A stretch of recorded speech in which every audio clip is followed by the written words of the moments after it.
नमस्कार साथियों।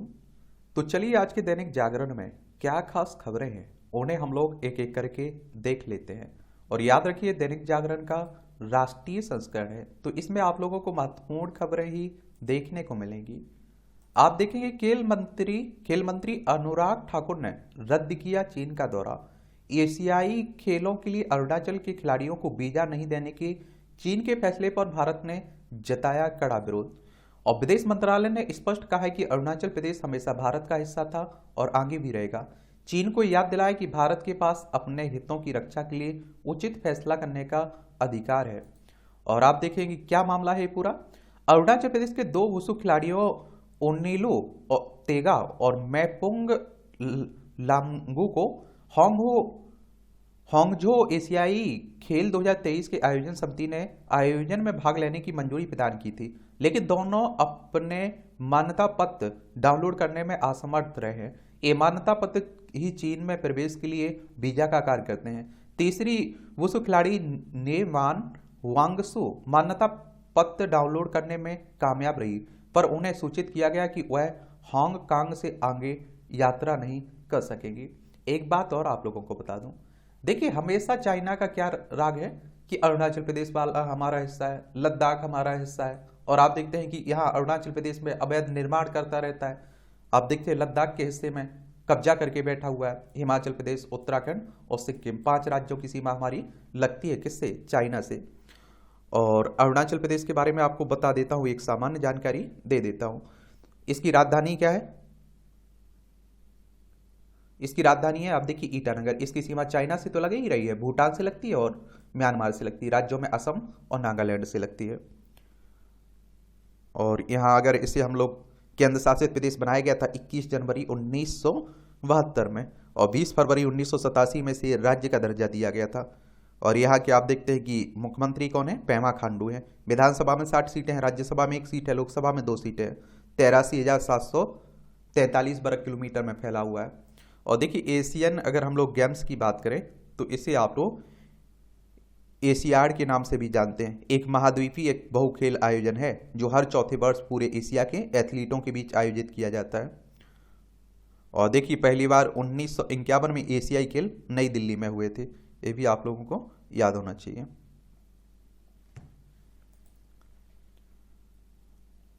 बासापा सांसद पर अभद्र टिप्पणी करने वाले विधोड़ी को नोटिस। लोकसभा में आप देखिए जो संसदीय गरिमा तार करने वाले हैं ना भाजपा सांसद रमेश विधोड़ी, उन्हें आतंकी, अलगाववादी, पता नहीं दुनिया भर के शब्द कहे ना, आप देख रहे हैं कि वायरल भी हुआ वीडियो, तो उसी की बात हो रही है। ये आप देखिए हमारे नेता हैं, देखिए उनकी भाषा आप सभी जानते हैं, तो मुझे लगता है ज़्यादा सीरियस होने की जरूरत नहीं है। 10 साल बाद फिर बुद्ध सर्किट पर उतरा रफ्तार का रोमांच। 2013 में इंडियन ग्रांप्री F1 रेस की सफल मेजबानी के 10 वर्ष बाद शुक्रवार को ग्रेटर नोएडा स्थित बुद्ध अंतर्राष्ट्रीय सर्किट पर अभ्यास सत्र के साथ रोमांचित कर देने वाली MotoGP भारत 2023 की शुरुआत हुई है। BIC के ट्रैक पर इस 3 दिवसीय रेस में 360 किलोमीटर प्रति घंटे की रफ्तार से सुपर बाइक सवार राइडर्स से इस दोनों दिन फर्राटा भरते दिखेंगे।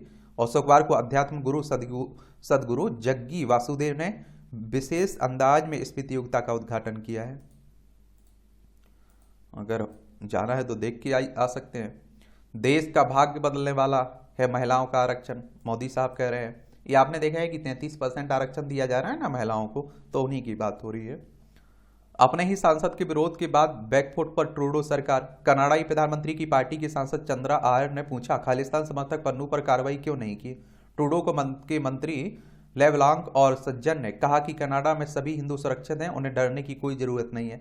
ये आप सभी जानते हैं कि अभी खालिस्तानी जो समर्थक था ना पन्नू, ये अभी मारा गया था, तो उसका आरोप आप देखते हैं कि भारत पर लगाया गया कनाडा के द्वारा, तो उसी पे आप देखते हैं बातें हो रही है।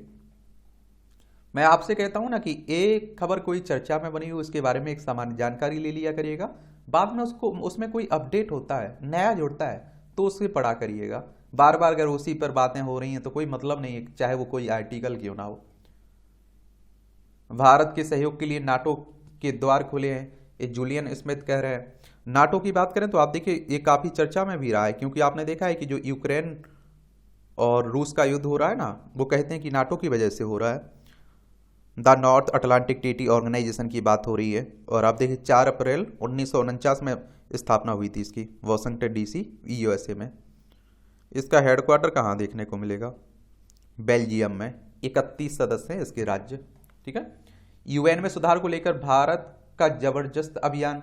और आप देखते हैं कि G20 सम्मेलन के भव्य और सफल आयोजन के बाद भारत ने संयुक्त राष्ट्र में सुधार, व्यापक सुधार और संयुक्त राष्ट्र सुरक्षा परिषद के स्थायी सदस्यों की संख्या बढ़ाने की मांग के समर्थन में जबरदस्त कूटनीतिक लॉबिंग शुरू कर दी है।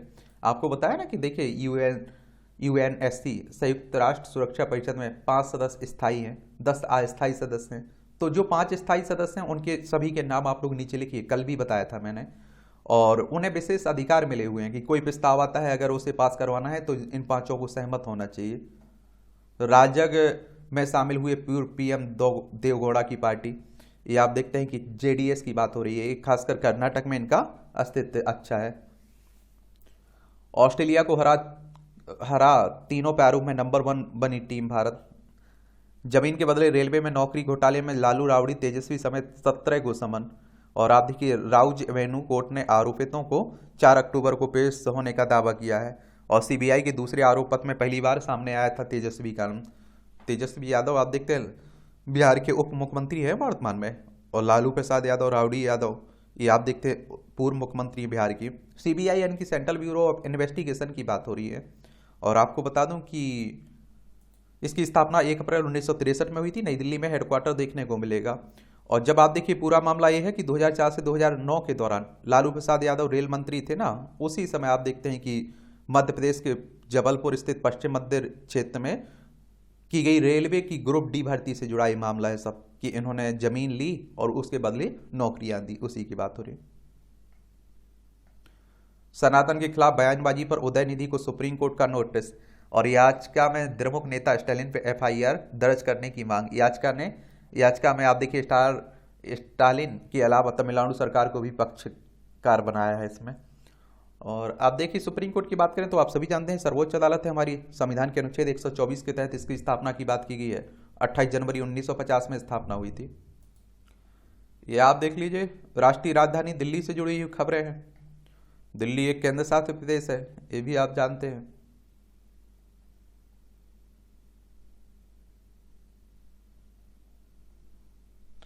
रोबोट से होगी 15 मरीजों की लाइव सर्जरी। अब आप देखें रोबोट की बात होने लगी है ना।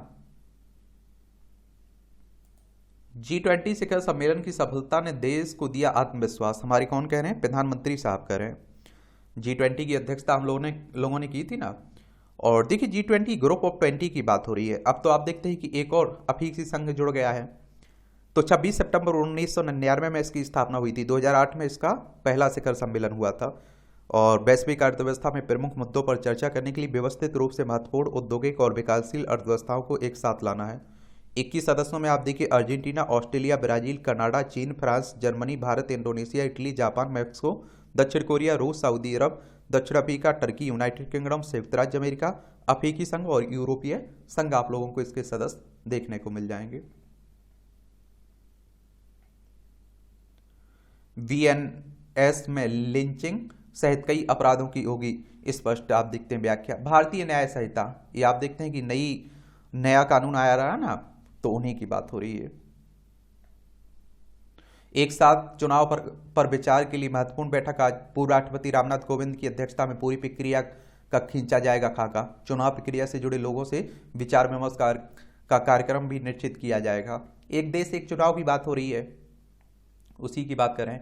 एक पूरी क्लास ली हुई है सामान्य ज्ञान के नाम से, जो प्लेलिस्ट सूची बनी है उसी में आप लोगों को देखने को मिलेगा। विशेष सत्र में लोकसभा ने किया 137% काम, आप देखिए। और आप देखेंगे कि संसदीय कामकाज का ब्यौरा, 31 घंटे से अधिक समय तक काम किया लोकसभा ने। और ये आप लोगों को पीएमई बस योजना से खटारा बसों से मुक्ति का मौका आप देखते हैं। 169 शहरों में सार्वजनिक परिवहन के ढांचे को दुरुस्त करने के लिए घोषित की गई यह योजना। 1 अप्रैल 2023 से 15 साल पुराने सभी सरकारी वाहन अनिवार्य रूप से स्कैम किए जाने का दिया गया आदेश इसमें। प्रधानमंत्री मोदी 9 वंदे भारत ट्रेन को हरी झंडी दिखाएंगे हरी झंडी।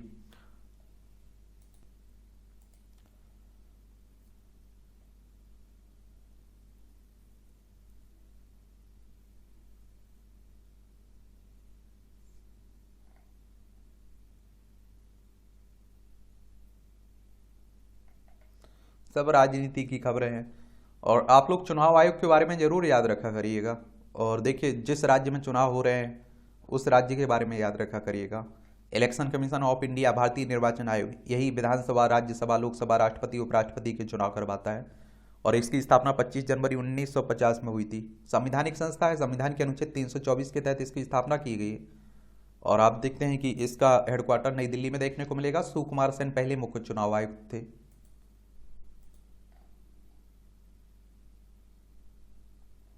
अब आप देखिए, पूरा वही कनाडा का और भारत के संबंधों की बात हो रही है। भारत कनाडा के संबंधों पर एक क्लास ही हम लोग पूरी ले लेंगे, ठीक है? तो परेशान मत होइएगा, क्योंकि आप देखते हैं कि चल रही बातें सब। अदालत का काम सेना के कार्यों का संचालन करना नहीं है, सुप्रीम कोर्ट का रहा है।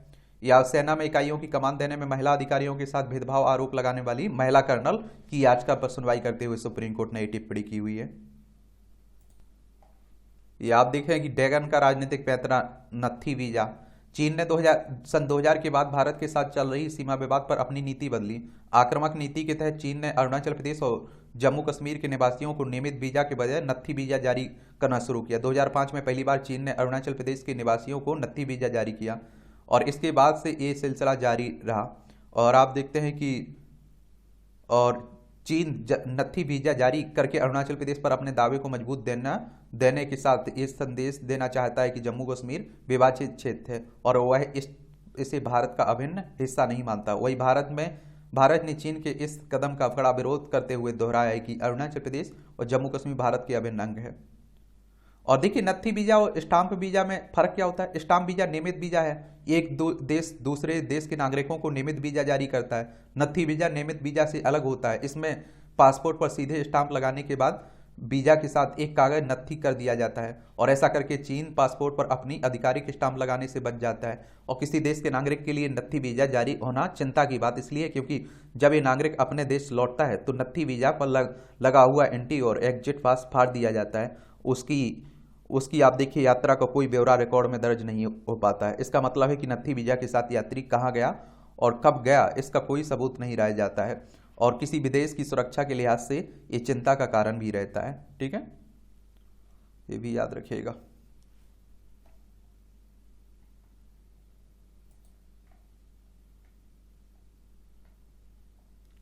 चंद्रयान-3 लैंडर विक्रम व रोवर विज्ञान को जगाने का प्रयास हो रहा है। इसरो ने कहा है कि अभी तक नहीं हो सका संपर्क, जारी रहेगी प्रयास। स्लीप मोड में जाने से पहले रोवर ने लैंडर से लगभग 100 मीटर की दूरी तय की। लैंडर विक्रम और रोवर विज्ञान ने एक के बाद आप देखिए कई शोध किए हैं।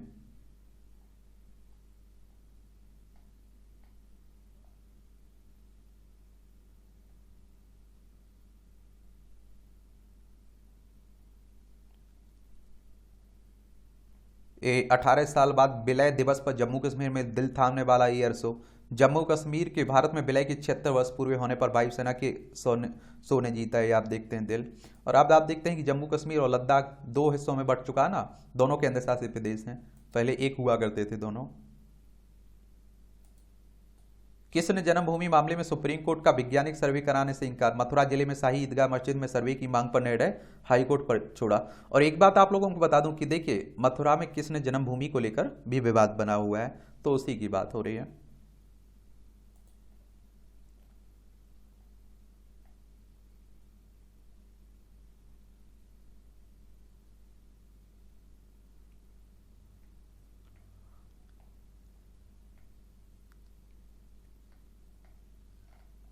ये उत्तराखंड में समान नागरिक संहिता को गठित विशेषज्ञ समिति का कार्यकाल बढ़ाया गया है। देखिए, उत्तराखंड की बात करें तो आप देखते हैं देहरादून इसकी राजधानी, इसकी सीमा चाइना नेपाल से लगती है, राज्य में हिमाचल प्रदेश उत्तर प्रदेश से लगती है। उत्तर प्रदेश से अलग करके बनाया गया था ये।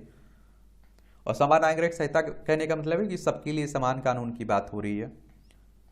वन्य जीव पर्यटन का अद्भुत ठौर और प्राकृतिक विविधता से भरा कतरनिया घाट, ये आप देखिए उत्तर प्रदेश में लखीमपुर जिले की बात है। दुधवा अभ्यारण्य का विस्तारित क्षेत्र है, यहाँ की यात्रा अविस्मरणीय अनुभव है, जाया करिएगा इस तरह के क्षेत्र पर। आप देखते हैं पर्यटन क्षेत्र हमारी अर्थव्यवस्था को बड़ा योगदान भी देता है। ये आप देखिए संपादकीय पाठ है, एडिटोरियल्स। और आप देखिए प्रीलिम्स में, मुख्य परीक्षा में, इंटरव्यू में, हर जगह आपको फायदा पहुंचाते हैं। महिलाओं को सशक्त बनाने का बड़ा कदम। और आप देखते हैं कि स्मृति ईरानी के द्वारा लिखा गया है, और आप देखते हैं बीजेपी की नेता है। तो क्या लिखा है देख लीजिए। बीते दिनों ज्यों ही मैं लोकसभा के सम्मानित सदस्यों के समक्ष खड़ी हुई, मेरा हृदय दृढ़ निश्चित और उत्तरदायित्व की भावना से भर उठा। हम सभी वहां देश के भविष्य को नया आकार देने का समर्थ रखने वाले एक महत्वपूर्ण विषय नारी शक्ति बंधन अधिनियम, जिसे आमतौर पर महिला आरक्षण विधेयक के नाम से जाना जाता है, पर चर्चा के लिए एकत्रित हुए थे। यह प्रस्तावित संवैधानिक संशोधन लोकसभा और विधानसभाओं में महिलाओं के लिए 33% सीटें आरक्षित करने का प्रावधान करता है, जो राजनीति में महिलाओं को सशक्त बनाने की दिशा में एक ऐतिहासिक कदम है। जब देश गुलामी की बेड़ियों से आजाद हुआ, तब भी विभिन्न क्षेत्रों में आप देखते हैं कि तमाम साधारण महिलाओं ने अपने संवैधानिक अधिकारों की रक्षा की बात उठाई थी। देश की आज़ादी में योगदान देने वाली साधारण परिवारों की वे महिलाएं दूरदर्शी थीं और इससे भली भांति अवगत थीं, और यदि सामान्य महिलाओं को अवसर नहीं दिया गया तो आने वाले वर्षों में उनके लिए चुनौतीपूर्ण बन सकता है। आज मैं उन दूरदर्शी महिलाओं को नमन करती हूँ। भारत में महिलाओं की स्थिति के संबंध में सरकार ने 1971 में एक समिति का गठन किया। 1974 में उस समिति ने अपनी रिपोर्ट साझा की। इसके 7वें अध्याय में दर्ज है कि भारतीय जनसंघ ने महिलाओं को संवैधानिक गारंटी दिए जाने की बात कही थी और आरक्षण की वकालत की थी। आज मैं जनसंघ के उन दूरदर्शी विचारकों के प्रति आभार प्रकट करती हूँ। भाजपा कार्यकर्ता के लिए यह अत्यंत सम्मान की बात है कि उनकी पार्टी अपने संगठन में महिलाओं को आरक्षण प्रदान करने वाली देश की पहली राजनीतिक पार्टी बनी। हम महिला आरक्षण विधेयक के संबंध में दावों और प्रति दावों के साक्षी बने हैं। कहते हैं कि सफलता के श्रेय लेने वाले तो अनेक होते हैं, लेकिन विफलता की जिम्मेदारी लेने वाला कोई नहीं होता। इसलिए जब यह विधेयक आया तो कुछ लोगों ने इसे हमारा विधेयक करार दिया, कुछ ने कहा है कि उन्होंने इसके संबंध में पत्र लिखे, और कुछ ने कहा है कि इसकी संपूर्ण संवैधानिक रूपरेखा उन्होंने तैयार की। संविधान के अनुच्छेद 73 और 74वें संविधान संशोधन के लिए प्राय एक ही परिवार विशेष को श्रेय दिया जाता है। इनका कटाक्ष है गांधी परिवार पर, ठीक है। इसी परिवार की एक सम्मानित नेता ने संसद में कहा कि यह कार्य पीवी नरसिम्हा राव द्वारा किया गया था और इन महत्वपूर्ण संशोधनों में योगदान देने वालों को मान्यता दिया जाना आवश्यक है। राव का नाम इसलिए इतिहास में स्थान पाने का सही मायनों में हकदार है। महिला आरक्षण विधेयक दशकों से एक विवादित मुद्दा रहा है और विवाद का एक प्रमुख बिंदु आरक्षण की अवधि है। मोदी सरकार ने प्रस्ताव दिया कि आरक्षण 15 वर्षों तक जारी रहेगा। महिलाओं के लिए आरक्षित सीटों को प्रत्येक परिसीमन के बाद बदला जाएगा, जिससे आप देखिए दीर्घकालिक प्रभाव सुनिश्चित होगा। इसके विपरीत कांग्रेस ने 10 वर्षों के लिए महिला कोटे का प्रस्ताव रखा था और वह 10 साल बाद महिलाओं का अधिकार छीनना चाहती थी। मैं प्रधानमंत्री और विधि मंत्री की आभारी हूँ जिन्होंने कांग्रेस की यह मंशा पूरी नहीं होने दी। महिला आरक्षण की अवधि के अलावा कुछ अन्य संवैधानिक प्रावधानों और कानूनी पहलुओं को स्पष्ट करना भी आवश्यक है। कुछ ने अन्य पिछड़ों वर्ग यानी कि ओबीसी और अल्पसंख्यक समुदायों के लिए कोटा शामिल करने का सुझाव दिया। याद रहे कि मजहब के आधार पर आरक्षण भारतीय संविधान द्वारा स्पष्ट रूप से निषिद्ध है। लोग तथ्यों की पड़ताल करें और महिलाओं को संवैधानिक तरीकों से सशक्त बनाने की सरकार के प्रयासों को पहचानें। संविधान और उसकी गरिमा के लिए हमारी प्रतिबद्धता अटल है।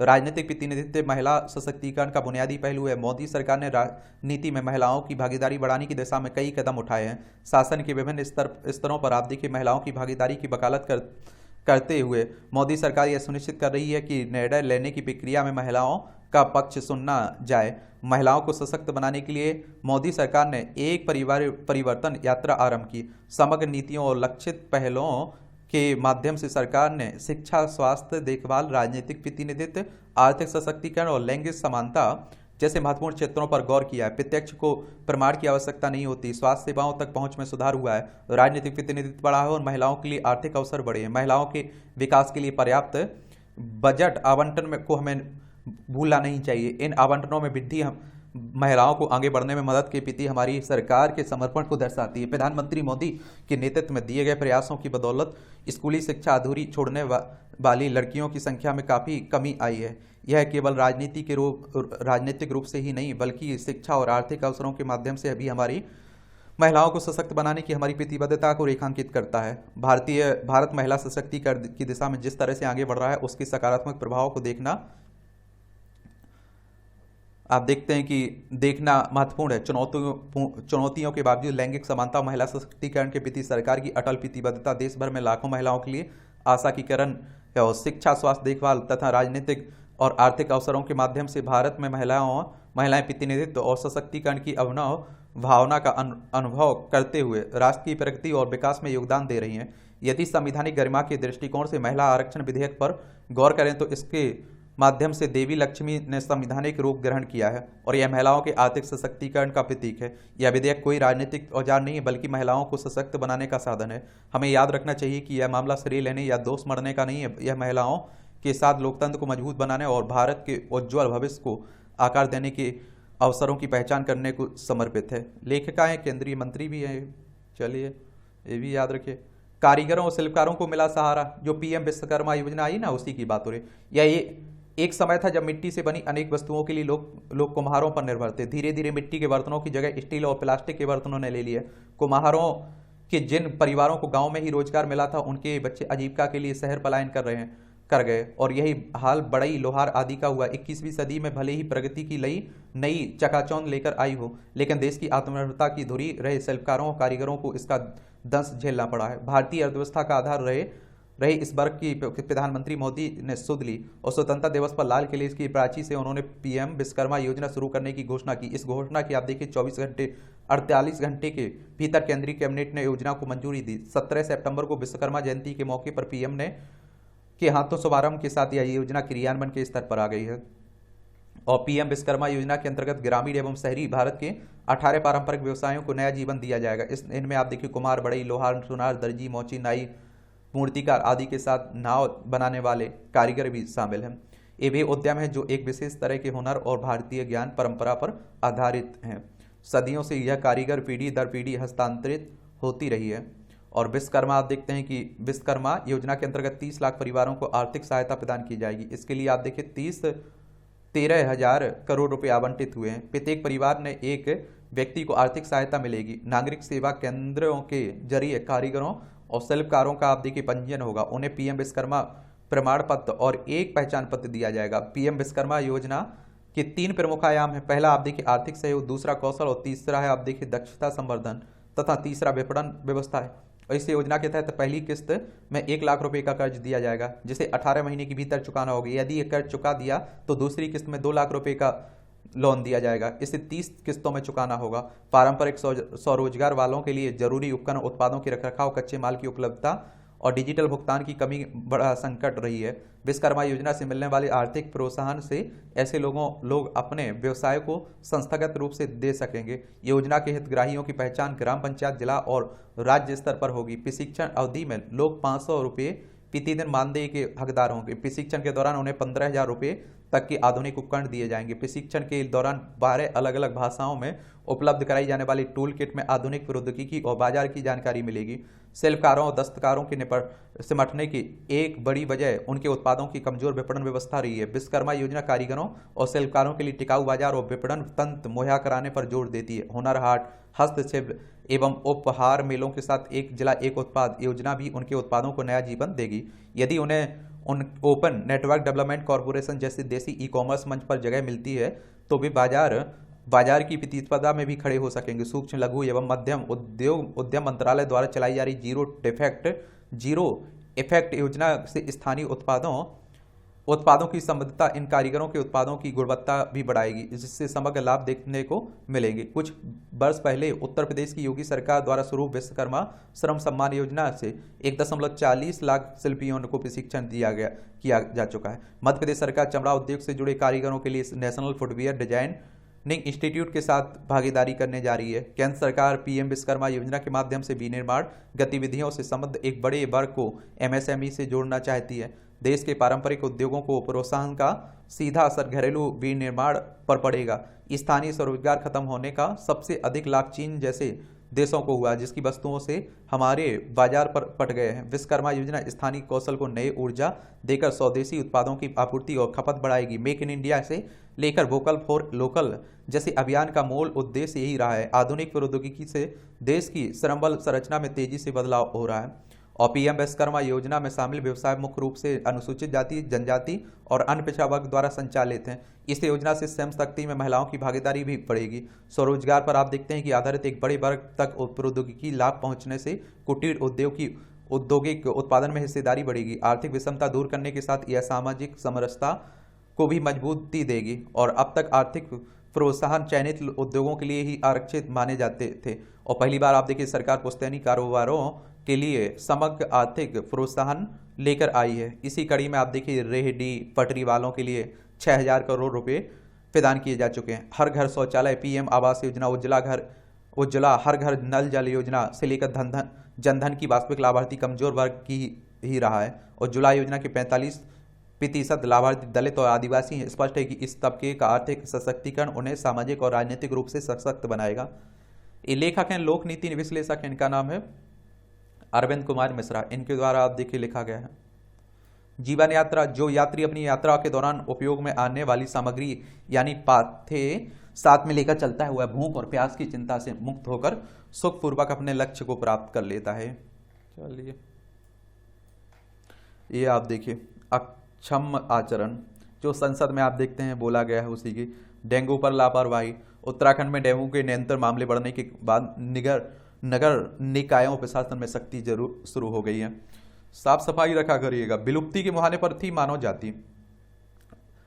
मानव का वर्तमान स्वरूप लाखों वर्षों के जैविक विकास का परिणाम है। जैविक विकास के क्रम में मानव जाति ने कई कठिनाइयों, प्रतिकूल परिवर्तनों का सामना करते हुए अपनी जनसंख्या को 8 अरब तक पहुंचाने में कामयाबी पाई है। आज भले ही मनुष्य सर्वव्यापी हो और उसका पूरी दुनिया पर वर्चस्व हो, परंतु हाल ही में चीनी शोधकर्ताओं ने एक अनुवांशिक अध्ययन से यह निष्कर्ष निकाला कि अतीत में एक समय ऐसा भी आया था जब मानव जाति विलुप्ति की कगार पर खड़ी थी, और उस समय आप देखिए हमारे पूर्वजों की जनसंख्या घटकर मात्र 1280 रह गई थी। शोधकर्ताओं के अनुसार इसके कारण उस समय जलवायु में हुए चरम बदलाव थे। हालांकि कुछ विज्ञानी इस अध्ययन के निष्कर्षों से सहमत नहीं है, परंतु इससे यह अंदाजा जरूर लगाया जा सकता है कि हमारा जैविक विकास कितना जटिल रहा होगा। वैसे भी पुरातात्विक साक्ष्यों की कमी, लेकिन आप देखिए इस शोध से जो नतीजे निकल कर आए हैं वे मानव विकास क्रम की कहानी को एक नया मोड़ देने के लिए पर्याप्त हैं। साइंस में प्रकाशित इस अध्ययन के अनुसार लगभग आप देखिए 9.3 लाख वर्ष पहले मानव जाति विलुप्ति के मुहाने पर थी।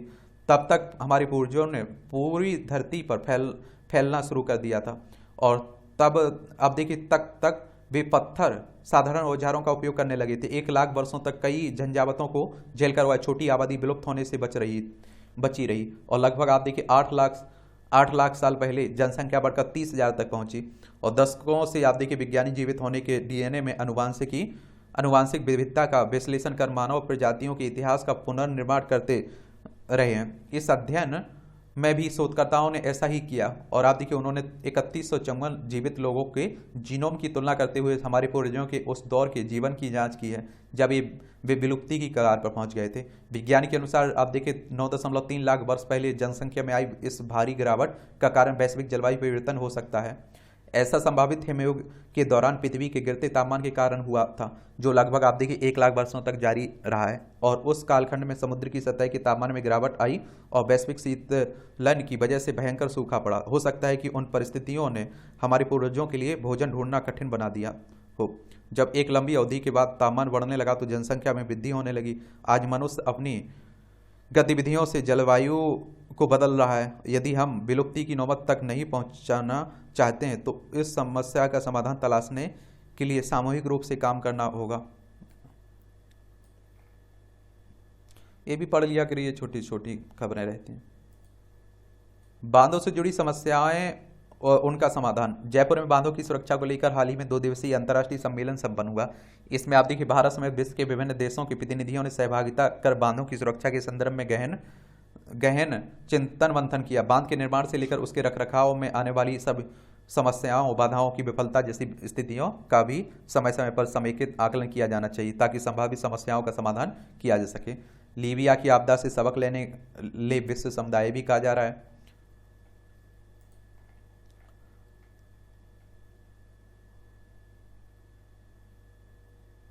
ये आप देखते हैं पौंग बांध विस्थापन एवं अब हिमाचल प्रदेश के कांगड़ा जिले में 1960 से 1974 के बीच पौंग बांध का निर्माण ब्यास नदी पर किया गया था, जिससे दिल्ली आप देखिए समेत पंजाब, हरियाणा, राजस्थान ये आप देखते हैं पानी मिला इसमें। ये आप देखिए चुनाव ललकार और दरकार, खरी खरी तंज कसा जाता है, नीचे तक बात पहुंचाना ही होगी चुनौती। ये आप देखेंगे, देखिए विधेयक तो आ चुका है, कानून भी बन चुका है, बन जाएगा। आप देखते हैं कि लोकसभा राज्यसभा से पारित हो गया, लेकिन आप लोगों को मालूम होना चाहिए योजना कोई भी कानून लाई अगर जमीनी स्तर पर लागू नहीं हो रहा है तो वहां परेशानी खड़ी है। देखिए फिर, और आप देखते हैं कि मालूम चला कि अच्छे घर के जो सक्सेस हैं वही चुनाव लड़े, तो वो नीचे की तबके की महिलाओं का क्या होगा? वही चिंता भी बनी हुई। नई संसद भवन में नारी वंदन। लोकसभा और राज्यसभा ने नारी शक्ति विधेयक 2023 को पारित कर दिया। इससे नीति निर्माण में आधी आबादी की भागीदारी बढ़ेगी। अब रोजगार पर दिख रहा है आर्थिक विकास का असर। ईपीएफओ से जुड़ने वाली नए कामगारों की संख्या आप देखते हैं कि कितनी 10 लाख के पार पहुंची है। 4.86 करोड़ नए लोगों को नौकरी मिली पिछले 4 वर्षों में, ये आप देखेंगे। सरकार के बॉन्ड को अपने इंडेक्स में सूचीबद्ध करेगा जीपी मॉर्गन। आईआरएफसी को 6,337 करोड़ रुपए का शुद्ध लाभ। मजबूत डिजिटल इंफ्रा से 27 अरब बचे, आप देखेंगे। सरकार ने खुले बाजार में 18 लाख टन गेहूं बेचा। डेल्टा कॉर्प से आप देखिए 11,139 करोड़ रुपए का मांगा। अगस्त में इक्विटी की जरिए आप देखिए 42.7% ज़्यादा पैसा जुटा है। भारत बन रहा है अमेरिका का बड़ा सप्लाई, चीन पिछड़ रहा है। और पिछले 5 सालों में अमेरिका को होने वाला निर्यात 44% बढ़ा। इस अवधि में अमेरिका को होने वाला चीन का निर्यात 10% बढ़ा। देखिए, आयात का मतलब होता है आप कुछ खरीद रहे हैं, निर्यात का मतलब होता है कुछ बेच रहे हैं। 4 महीने के निचले स्तर पर पहुंचा देश का विदेशी मुद्रा भंडार। 86.7 करोड़ डॉलर की गिरावट रही है। ऑनलाइन मिलेगी पीसी आयात की मंजूरी।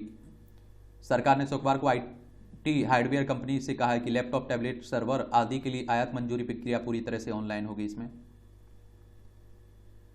रेल यात्रियों की शिकायत सुनने का काम अब निजी कंपनियों के हाथ में। 139 रेल मदद हेल्पलाइन से कॉर्पोरेट की तर्ज पर रेल यात्रियों को मिलेगी सुविधा। इसमें सार्वजनिक रोजगार के मामले में सीए के बराबर नहीं है कास्ट अकाउंटेंट, ये हाईकोर्ट कह रहा है। देखिए, अनुसंधान के बाद विशेषज्ञ समिति द्वारा बनाई गई राय पर अदालत अपना दृष्टिकोण नहीं थोप सकती है। कास्ट अकाउंटेंट पर चार्टर्ड अकाउंटेंट को प्राथमिकता देने के मामले में अपील याचिका ठुकराई गई है।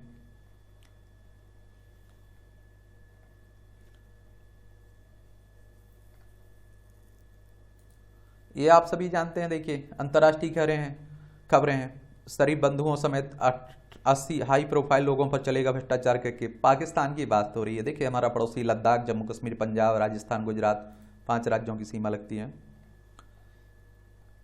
यूक्रेन ने रूसी नौसेना के बेड़े के मुख्यालय पर हमला किया। रूस यूक्रेन के बीच युद्ध चला। यूक्रेन है, रूस है, हमारा प्यारा भारत है। क्वाड देशों के विदेश मंत्रियों ने चीन पर बोला हमला। क्वाड में आप देखते हैं कि भारत, अमेरिका, ऑस्ट्रेलिया और जापान शामिल है। ठीक है, ये याद रखिएगा।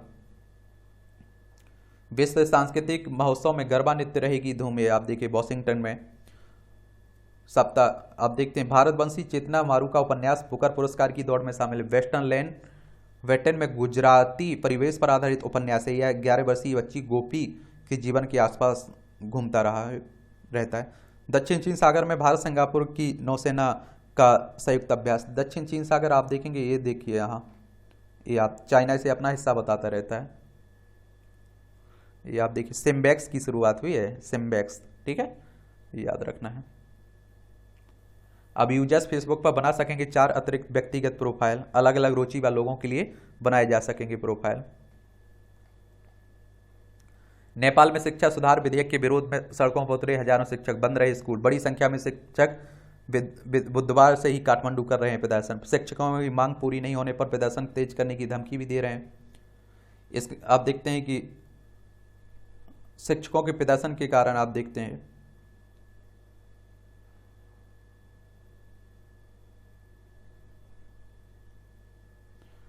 चीन के राष्ट्रपति ने युद्धग्रस्त सीरिया से प्रतिबंध हटाने का आह्वान किया है। आर्थिक गलियारे में 1400 मील राजमार्ग परीक्षण कर रहा है चाइना। ये आप देखिए, विरोध की बात करें ना, शिक्षकों को कहना है कि इससे उनका दर्जा घट जाएगा और कई अस्थायी शिक्षकों के पद समाप्त हो जाएंगे। नेपाल में जो शिक्षा सुधार की बात हो रही है उसी का विरोध कर रहे हैं। आपकी बार करो 100 पार। ट्रैक एंड फील्ड एथलीट सबसे अधिक आशा में है। चलिए आप देखिए, होने दीजिए और अंतिम में हम लोग एक ओवरव्यू जरूर ले लेंगे इसका, कौन क्या जीतेगा तो आने वाला वक्त बताएगा। एशियाड में भारत का प्रदर्शन देखें तो 1951 में नई दिल्ली में हुआ था। स्वर्ण 15 जीते थे, रजत 16 और 20 कहाँ से जीते थे। टोटल आपने कितने जीते थे? 51। ये आप लोग याद रखिएगा। 2018 में आप देखिए जकार्ता में हुआ था। इसमें आप देखते हैं कि 16 आप देखें कितने गोल्ड थे, 23 आप देखें सिल्वर रजत थे और कांस्य थे आपके 31, टोटल 70 थे। ये आप सभी को देखना चाहिए। ये विश्व कप की बात हो रही, विजेता टीम को मिलेगी 33 करोड़ रुपए की इनामी राशि।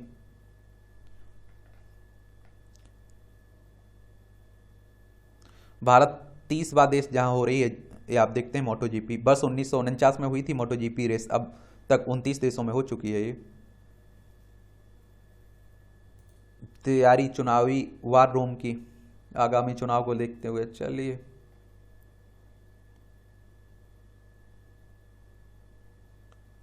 कम उम्र के अपराधियों की स्पष्ट परिभाषा तय करे, एक गृह मंत्रालय से संबंधित संसदीय समिति की सिफारिश है। प्रख्यात साहित्यकार केदारनाथ सिंह की डेथ हो गई है, आप देखेंगे। प्रमुख काव्य संग्रह में आका सूरज, बांका सूरज चर्चित इनका काव्य रहा है।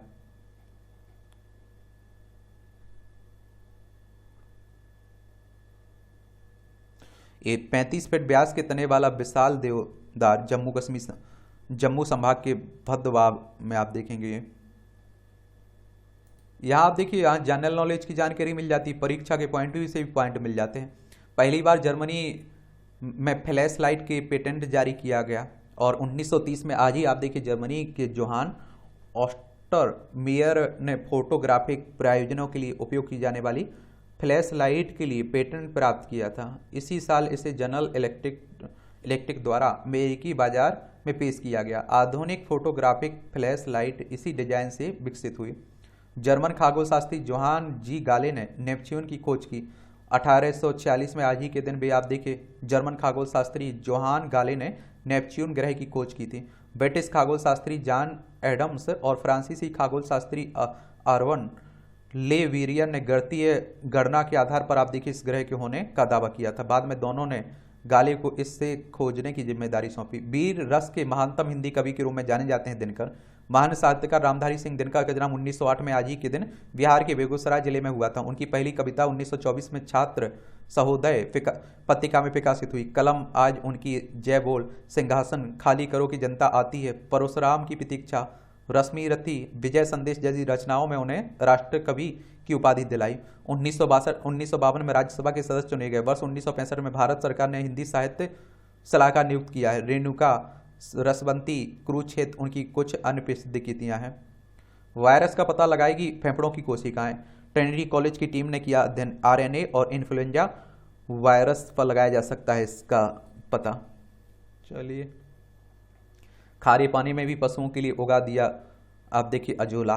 कम लागत में पशुओं के पोषक तत्वों की पूर्ति करेगा अजोला। अजोला में प्रोटीन की मात्रा 20 से 25% होती है, एमिनो एसिड 10 से 15%, फाइबर आप देखते हैं कि 20 से 25% होता है इसमें।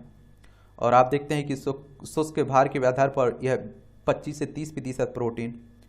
लाल त्वचा वाले नर वानरों की दृष्टि में होती हैं कमजोर, आप देखेंगे, ये भी अनुसंधान कर रहा है। डायबिटीज पीड़ित लड़के लड़कियों में जल्दी हो रहे हैं यौवन की शुरुआत, ये आप देखते हैं कि अनुसंधान कर रहा है। मोजे उतार कर कुत्ते ने बना दिया वर्ल्ड रिकॉर्ड, गजब। रोम की घटना है, पानी के अंदर डांस। चीन के जियांसू प्रांत में नॉनजिंग अंडर वाटर वर्ल्ड पानी के अंदर नृत्यांगनाओं फ्लाइंग अप्सराएं ने अपने नृत्य कौशल प्रस्तुत किए। इस शो के दौरान चीन की कला और संस्कृति की झलक भी नृत्य के माध्यम से पेश की गई है। ये आप देखिए मूवियों से जुड़ी खबरें हैं। पढ़ना हो तो पढ़ सकते हैं आप लोग, छोड़ना हो तो छोड़ सकते हैं। इस तरह से आप देखेंगे कि आज के न्यूज़पेपर की कहानी क्या होती है, खत्म होती है। आप लोग पढ़ते रहिए, एंजॉय करते रहिए। आपका कोई सवाल हो मेरे लिए, सुझाव हो तो आप लोग जरूर बताइएगा, ठीक है।